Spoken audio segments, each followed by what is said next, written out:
दोस्तों, मूवी की शुरुआत में हम एक लड़की को देखते हैं जिसका नाम रोज़िया होता है। रोज़िया शहर से दूर एक छोटे से गांव में रहती है।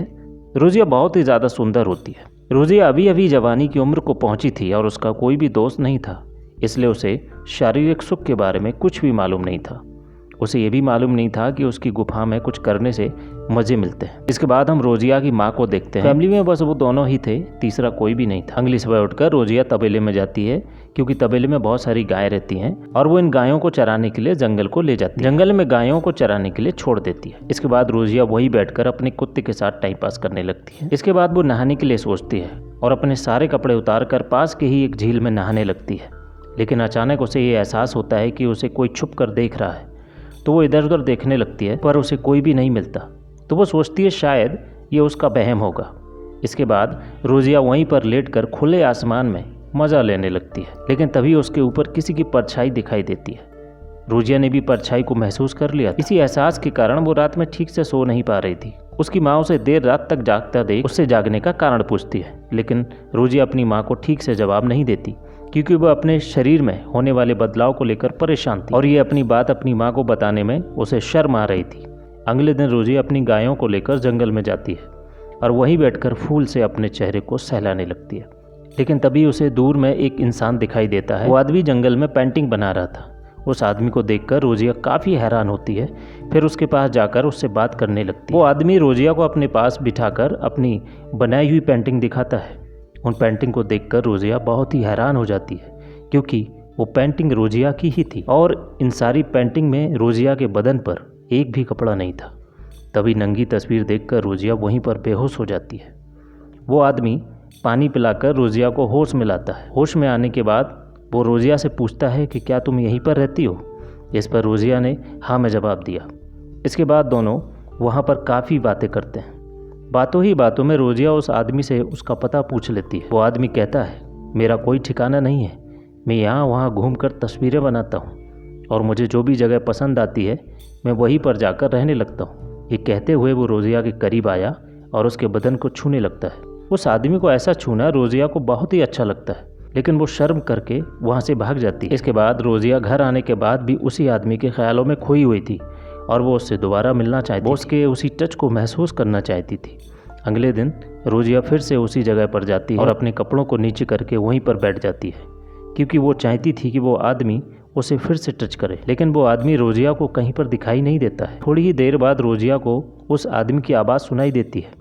आवाज़ सुनकर रोज़िया उस आदमी के पास पहुंच जाती है। वो आदमी झाड़ियों में बैठकर तस्वीर बना रहा था। रोज़िया के पास आने पर रोज़िया से कहता है, मैंने देख लिया था तुम मुझे ढूंढ रही और इसलिए मैंने तुम्हें आवाज़ लगाई थी।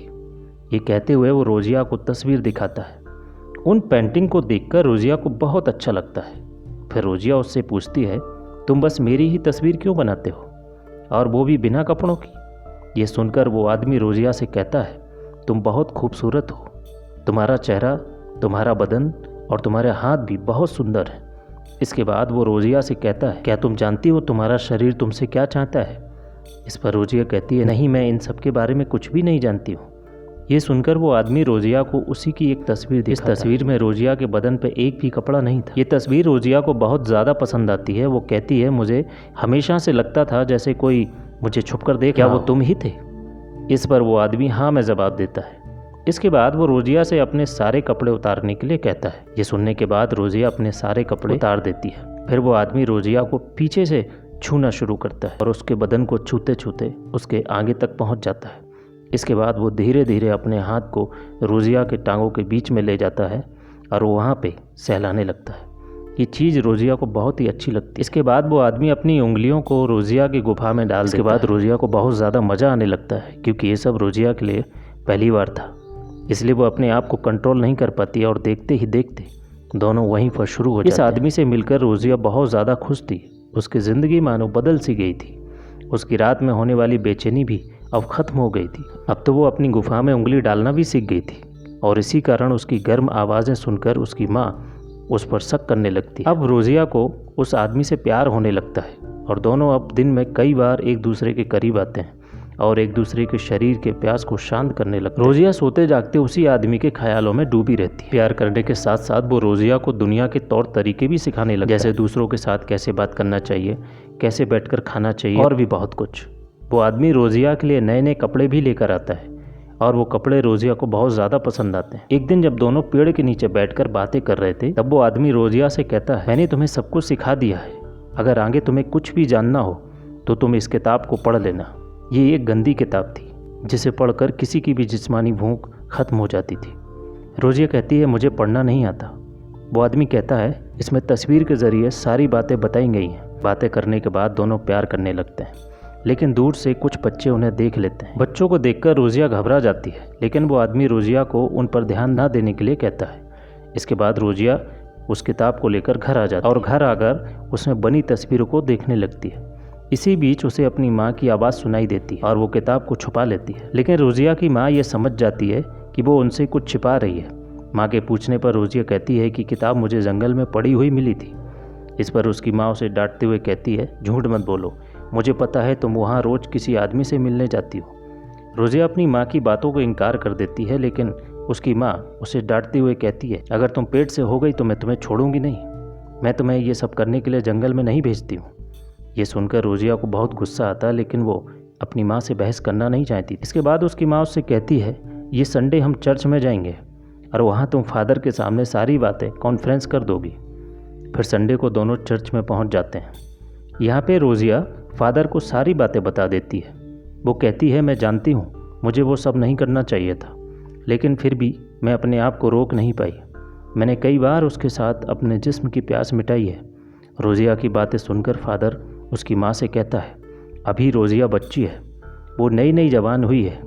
इस उम्र में लोग अक्सर ऐसी गलतियाँ कर लेते हैं, लेकिन तुम एक बार रोज़िया को लेकर डॉक्टर के पास जाओ, ये देखो कि वो माँ तो नहीं बनने वाली। फादर की बात मानकर रोज़िया की माँ उसे डॉक्टर के पास ले जाती है। चेक करने के बाद डॉक्टर रोज़िया की माँ से जो बात कहता है उसे सुनकर रोज़िया की माँ हैरान हो जाती है, और शायद आप भी हैरान हो जाएंगे, क्योंकि डॉक्टर ने रोज़िया की माँ से कहा कि रोज़िया अभी अभी वर्जिन है और उसने किसी के साथ शारीरिक संबंध नहीं बनाया। लेकिन रोज़िया ने तो इतना सब कुछ किया था, तो फिर आखिर वो क्या था? उसी रात जब रोज़िया अपने घर पर सो रही थी तब वो आदमी रोज़िया के पास आता है और चूम कर उसे नींद से जगाता है। उसे देखकर रोज़िया उससे कहती है, मैं चाहती हूँ तुम हमेशा मेरे साथ रहो। ये सुनकर वो आदमी कहता है, मैं यहीं हूँ, मैं तुम्हें छोड़कर नहीं जा सकता।